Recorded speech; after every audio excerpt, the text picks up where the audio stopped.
వండి గ్రామాన్ని అభివృద్ధి బాటలో నడిపిస్తా అంటున్నారు నిర్మల్ జిల్లా నర్సాపూర్ సర్పంచ్ అభ్యర్థి గడ్డం ఇంద్రకరణ్ రెడ్డి. గ్రామంలో సమస్యలపై పూర్తి అవగాహనతో యువకుల సహకారాలతో గ్రామాన్ని అభివృద్ధి పరుస్తానని ఆయన తెలిపారు. సీసీ రోడ్లు నిర్మాణాలు, డ్రైనేజ్ వ్యవస్థను పునరుద్ధరిస్తానని హామీ ఇచ్చారు. అదేవిధంగా గ్రామంలో నీటి సమస్యలు తలెత్తకుండా చూసుకుంటారని అన్నారు. గ్రామ పంచాయతీ ఎలక్షన్లలో సర్పంచ్ క్యాండిడేట్గా పోటీ చేస్తున్నాను. నా గుర్తు బ్యాట్ గుర్తు, సీరియల్ నంబర్ 3.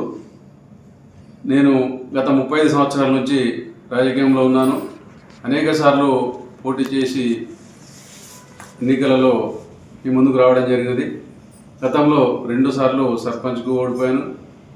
జెడ్పీటీసీకి కొన్ని ఓట్లతోటి ఓడిపోవడం జరిగింది, మీ అందరికీ తెలుసు.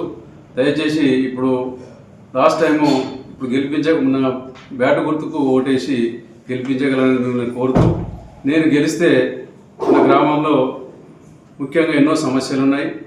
ముఖ్యంగా విద్య అన్నప్పుడు మన హై స్కూల్ బిల్డింగ్లో బేస్మెంట్ వరకు వచ్చి గత బీఆర్ఎస్ ప్రభుత్వం నిధులు ఇవ్వకపోవడం వలన ఆగిపోయింది.